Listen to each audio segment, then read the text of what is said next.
Pride and Prejudice, by Jane Austen. Chapter 16. As no objection was made to the young people's engagement with their aunt, and all Mr. Collins's scruples of leaving Mr. and Mrs. Bennet for a single evening during his visit were most steadily resisted, the coach conveyed him and his 5 cousins at a suitable hour to Meryton, and the girls had the pleasure of hearing, as they entered the drawing-room, that Mr. Wickham had accepted their uncle's invitation, and was then in the house.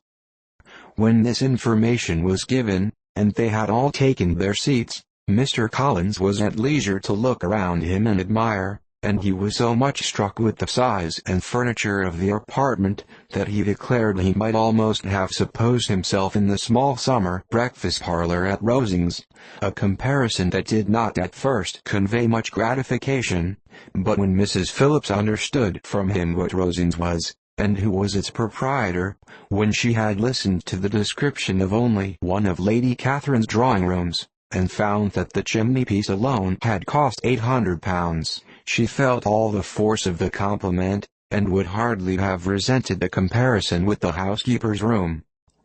In describing to her all the grandeur of a Lady Catherine and her mansion, with occasional digressions in praise of his own humble abode, and the improvements it was receiving, he was happily employed until the gentlemen joined them, and he found in Mrs. Phillips a very attentive listener, whose opinion of his consequence increased with what she heard, and who was resolving to retail it all among her neighbors as soon as she could. To the girls, who could not listen to their cousin, and who had nothing to do but to wish for an instrument, and examine their own indifferent imitations of china on the mantelpiece, the interval of waiting appeared very long. It was over at last, however.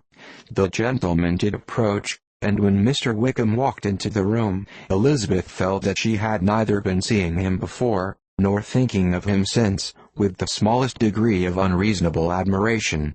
The officers of the shire were in general a very creditable, gentlemanlike set, and the best of them were of the present party, but Mr. Wickham was as far beyond them all in person, countenance, air, and walk, as they were superior to the broad-faced, stuffy Uncle Phillips, breathing port wine, who followed them into the room.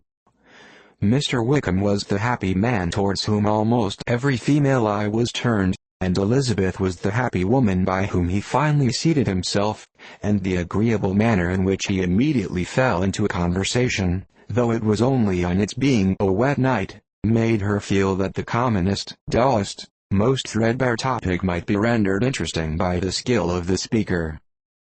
With such rivals for the notice of the fair as Mr. Wickham and the officers, Mr. Collins seemed to sink into insignificance.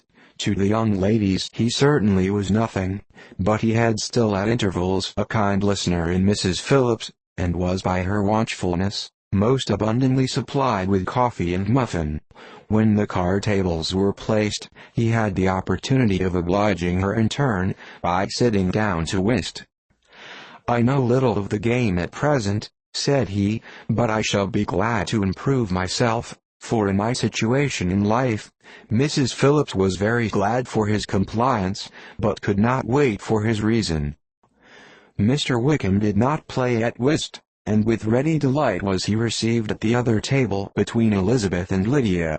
At first there seemed danger of Lydia's engrossing him entirely, for she was a most determined talker, but being likewise extremely fond of lottery tickets, she soon grew too much interested in the game, too eager in making bets and exclaiming after prizes to have attention for anyone in particular. Allowing for the common demands of the game, Mr. Wickham was therefore at leisure to talk to Elizabeth, and she was very willing to hear him, though what she chiefly wished to hear she could not hope to be told, the history of his acquaintance with Mr. Darcy. She dared not even mention that gentleman. Her curiosity, however, was unexpectedly relieved. Mr. Wickham began the subject himself. He inquired how far Netherfield was from Meryton, and, after receiving her answer, asked in